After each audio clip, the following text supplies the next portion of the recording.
What's going on, everyone? So, Kevin Durant, wherever he ends up, there's still several teams that are in the market for a Kevin Durant trade. Wherever he ends up could happen as soon as next week, based on reports. Now, there have been reports for weeks now that this is probably going to get done by draft day, right? That the Phoenix Suns, they want to kind of be done, get it out the way, move on, and wherever Kevin Durant ends up will likely happen at worst on draft night. Now, I could see something where, it gets announced, right? We get word that Kevin Durant's getting traded to Houston or San Antonio or Minnesota or whatever, and and then we actually get the official trade on draft night. We'll see what happens, whatever happens, wherever he goes. Awesome, right? It'll be fun and interesting kind of see how that plays out. And of course, we'll talk about it then and there. But with the Lakers, because I don't think Kevin Durant's going to the Lakers. Never say never, but I don't even think, it doesn't really seem like the Lakers are even interested in going after Kevin Durant, which I don't think that they should. I think they should focus on kind of the big needs that need to be addressed by them. But I do think that a Kevin Durant trade is going to have an impact on the Lakers and the NBA market, period, right? A couple things. One, what does Kevin Durant go for?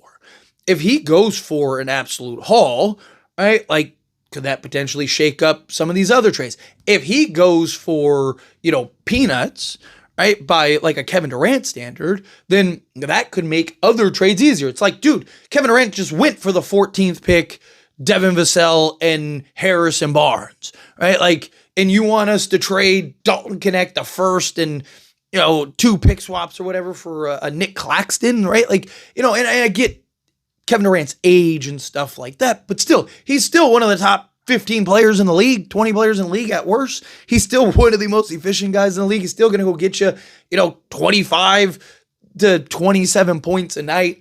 Going to go get you, 5 rebounds, 5 assists. He's still, every team in the league would love to have Kevin Durant, right? So Kevin Durant's still, better than, if Kevin Durant even at his age is going for what a normal player would go for, then a normal player might, kind of set the market going into this offseason. Also, what it does is it very likely could take, depending on the team, could take that team out of other big names and big options, right? That could pony up for the Lakers. And big names, I don't necessarily mean like Giannis or whatever, but I look at guys like Cam Johnson, right? Herb Jones, right? Trey Murphy, got wings and whatnot, that these teams, that whatever that team that takes that team out of the market, now you could argue that maybe some of these other teams go and shift there, but it could set the tone for the trades. The sooner that gets done, unless Giannis does become available, things might move rather quickly. The concern was that, particularly Giannis, right, that if Giannis does become available, everything's going to go on hold, which we've seen with other stars in the past, that nothing gets done until that star makes their decision. Because based on what that star does, right, dictates what everyone else does, right? And other players and options, because a team might, you might have had a guy that wanted to go to that team, but now they can't because they just traded for that guy. Or, it's he plays my position, so let me go over here instead. So it's going to just dictate kind of everything else, right? But now that, you don't have to wait for Giannis, you won't have to wait for Kevin Durant, right? Now it's teams are going to now kind of pivot and change their directions, right? Which again, could be a positive or negative, right? Everyone could start going after the guys that the Lakers need and completely take the Lakers out of the market, right? If Houston misses out on, Kevin Durant, right? What do? They just kind of stay the course and just wait for a big name? Okay, well then that's another team that you don't have to worry about going after a Herb Jones, a Trey Murphy, any of these other 3-and-D wings that may end up becoming available, right? But if he ends up going to a team like Houston, does San Antonio go, hey, let's go try to get Herb Jones and Trey Murphy, right? And then the Lakers take out of that, and they could use those guys. Center position, I think the Lakers will be fine regardless. But also another thing to keep in mind is, if let's assume that, again, everyone starts pivoting and who's the next guy in line, so to speak, right? That takes those teams out of the way to where the Lakers might be able to focus on, hey, let's acquire this. Where, right now it might be we want to go and get Nick Claxton, right? Well, one, if they're in the Giannis trade hunt, then they're like, well, we're going to wait and see what happens with the Giannis. So now the Lakers got to wait around and either go a different direction or go trade for, or, wait to trade for Nick Claxton. But if, say Giannis decides like, hey, I'm going to stay in Milwaukee and Kevin Durant's already traded, Brooklyn wants to hit the reset button, it might make it easier to get a guy like Nick Claxton, make it cheaper. And then also it's like, what other teams are going to be in the mix? Everyone else is worried about all these other teams. We might go find somebody else. Do you really want to run the risk? And now you're stuck with Nick Claxton, or would you like to get off of his contract type thing?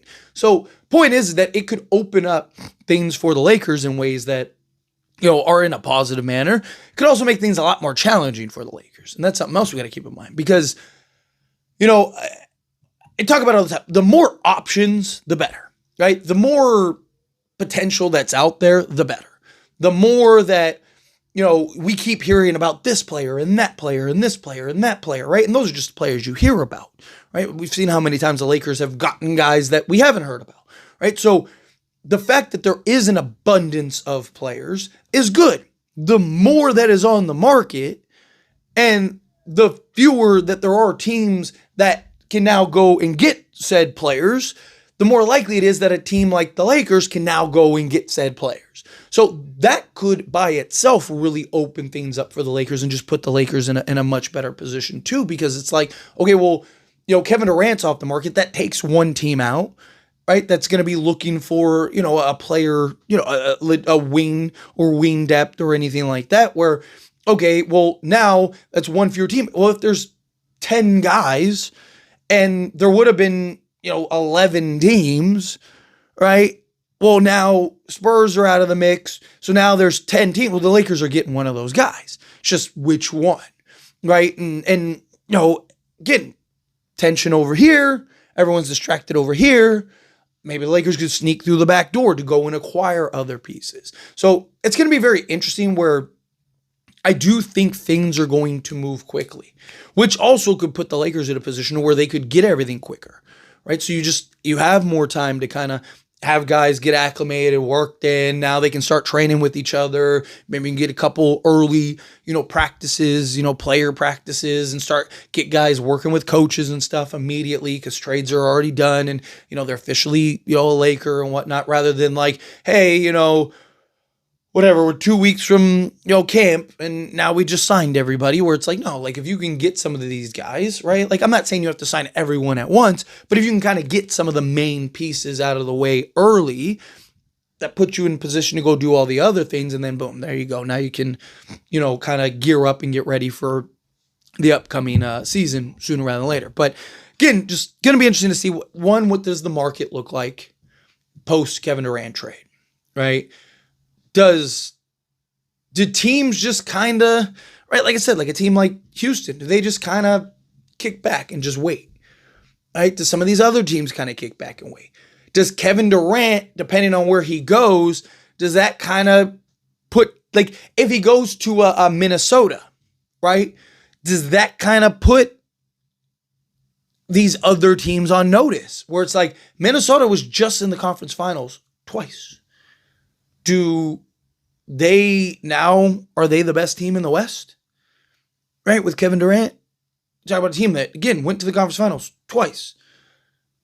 So, does that kind of put pressure on teams like the Lakers, like Houston, like, OKC even, right? Like Denver, all these teams that are like, hey, we need to be able to compete with Minnesota now, right? Or do teams kind of look at it as like, they're better, but we'll still be fine. How do teams view Kevin Durant's impact? Right? Like, it's one thing when you get him. Everybody thinks like best player in the league. We got him, right? Like, we're immediately the best team in basketball, right? Like when you get him, but when you don't get him, it's kind of like, yeah, he would have been nice. Like, do teams look at it as like he'd be great to have? He definitely can raise the ceiling, but do people look at him as the ceiling raiser he was back in like the Warrior days, right? Where it was like, man, that guy by himself could win you multiple championships, right? Like, or do teams look at it as like he's like your second or third option, right? Rather than like your best option, your number one option. right? So I just think it'll be interesting to see how the market shifts based on where he goes. Does Kevin, because if Kevin Durant goes to a team like the San Antonio Spurs, that might just take Minnesota and Houston and some of these like 3 or 4 teams just off the market, right? Because are they gonna go trade for like these random role guys when they already have those guys? No, they need that guy that takes them over the top, right? So that might put the Lakers in a position where they can go get those guys because now you don't have these teams stumbling all over you. But again, if he goes to a team like Minnesota, now a team like a Spurs are like, hey, we need to solve both of our forward spots. So now they're in the market for 2 forwards, right? And get a team like Houston that's like, hey, we just need offense, right? So do they start going and looking at, do those teams maybe look to the Lakers like, hey, maybe we can get Austin Reeves, right? Like, it's just there's potential there sprinkled all over the place in my opinion. But anyway, as always, this is a discussion. Pass a question on you. Let me know your thoughts and opinions down in the comments. What do you think? How do you feel with your thoughts? Do you think the Kevin Durant trade will have any impact on, again, this is a Laker channel, so I'm talking specifically the Lakers. I think it'll have an impact on the market, period, right? I think this is something that affects the entire NBA, but, I'm a Laker channel. I only care about the Lakers, right? We're talking about the Lakers here. So let me know your thoughts and opinions either way down in the comments. That being said, if you haven't liked this video, hit that like button. Helps me a lot. So we enjoy these types of videos, and I truly appreciate it. Not subscribe channel, hit that subscribe button. Turn on the bell notifications. Appreciate y'all. See you in the next one. Thank you.